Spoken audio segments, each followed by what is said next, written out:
Bismillahirrahmanirrahim. Kisah perjalanan baginda Rasulullah Sallallahu Alaihi Wasallam ke Taif. Selama 9 tahun sejak masa kerasulan, baginda Nabi Muhammad Sallallahu Alaihi Wasallam telah berusaha menyampaikan ajaran Islam dan mengusahakan hidayah serta perbaikan kaumnya di Mekah. Namun, kebanyakan orang-orang Mekah selalu menyakiti, memperolok-olok, dan berbuat semena-mena terhadap baginda Nabi Shallallahu Alaihi Wasallam dan para sahabat, kecuali sekelompok kecil yang sudah masuk Islam dan beberapa orang yang selalu membantu beliau walaupun belum masuk Islam. Paman baginda Nabi Muhammad Shallallahu Alaihi Wasallam, Abu Thalib, termasuk orang yang baik hatinya, meskipun beliau belum masuk Islam. Dia selalu membantu baginda Nabi Shallallahu Alaihi Wasallam dalam segala bentuk. Pada tahun ke-10 kenabian, ketika Abu Thalib meninggal dunia, kaum kafir mendapat kesempatan untuk mencegah perkembangan Islam dan menyakiti kaum muslimin secara lebih leluasa.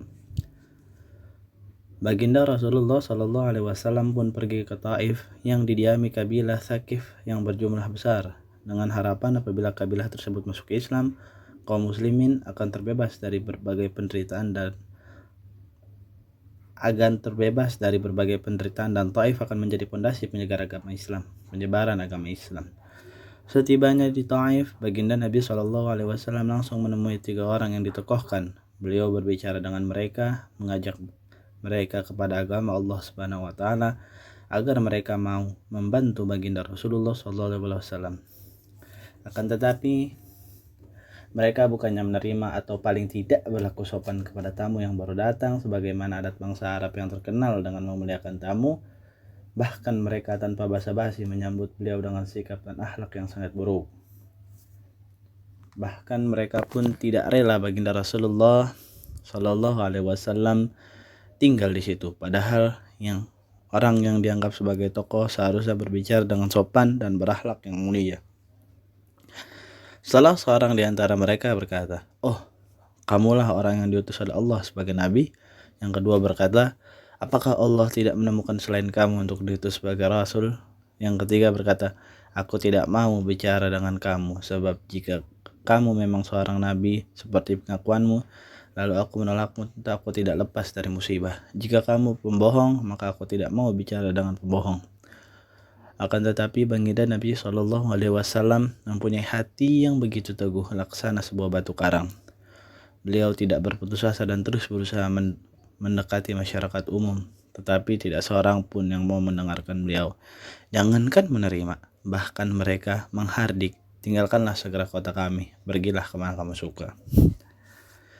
Ketika baginda Nabi Shallallahu Alaihi Wasallam sudah tidak dapat mengharapkan mereka dan bersiap-siap untuk kembali, maka mereka menyuruh anak-anak kota Taif menuntut baginda Nabi Muhammad Shallallahu Alaihi Wasallam.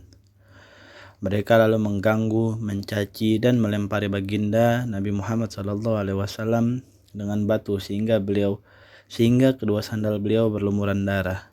Dalam keadaan seperti itulah Nabi Shallallahu Alaihi Wasallam meninggalkan Taif. Di tengah perjalanan, tatkala sudah merasa aman dari gangguan anak-anak nakal itu, beliau berdoa kepada Allah Subhanahu Wa Taala, "Ya Allah, aku adukan kepadamu lemahnya kekuatanku, habisnya upayaku dan kehinaanku dalam pandangan manusia. Wahai yang maha penyayang melebihi sekalian penyayang, Engkaulah Tuhan orang-orang yang tertindas, dan Engkaulah Tuhanku. Kepada siapakah Engkau serahkan diriku? Kepada orang asing yang akan memandangku dengan muka masam, atau kepada musuh yang Engkau kuasakan kepadanya segala urusanku? Tiada keberatan bagiku, asalkan Engkau tidak murka kepadaku. Perlindunganmu sudah cukup bagiku. Aku berlindung kepadamu dengan nur zatmu yang menyinari segala kegelapan, dan dengannya menjadi baik segala urusan dunia dan akhirat. Aku berlindung dari turunnya kemarahanmu kepadaku atau kemurkaanmu kepadaku. Aku sanggup berbuat apa saja hingga Engkau ridho. Tiada daya dan upaya melainkan denganmu. Allah Subhanahu Wa Taala, penguasa seluruh alam, pun memperlihatkan keberkahannya, memperlihatkan keperkasaannya, dan mengutus malaikat Jibril alaihissalam untuk datang memberi salam pada beliau dan berkata, Allah Subhanahu wa taala mendengar ucapanmu dan jawaban kaummu. dan Dia mengutus kepadamu malaikat penjaga gunung agar siap melaksanakan apapun perintahmu kepadanya. Malaikat penjaga gunung itu pun datang dan memberi salam kepada baginda Nabi SAW seraya berkata, apapun yang engkau perintahkan akan kulaksanakan. Bila engkau sukai, akan kubenturkan gunung-gunung yang ada di sekitar kota ini sehingga siapa saja yang tinggal di antaranya akan hancur binasa. Atau apapun hukuman yang kau inginkan. Baginda Rasulullah SAW yang bersifat penyayang dan mulia ini menjawab, aku hanya berharap kepada Allah Subhanahu wa Ta'ala. Seandainya saat ini mereka tidak menerima Islam, semoga kelak di antara keturunan mereka akan lahir orang-orang yang menyembah dan beribadah kepada Allah Subhanahu wa Ta'ala. Faidah dari cerita ini. Demikianlah akhlak baginda Nabi SAW yang mulia. Kita mengaku sebagai pengikutnya, namun ketika sedikit kesulitan atau celaan menimpa kita langsung marah. Bahkan menuntut balas umur hidup. Kezaliman dibalas dengan kezaliman, sambil kita terus mengaku sebagai umat baginda Nabi SAW.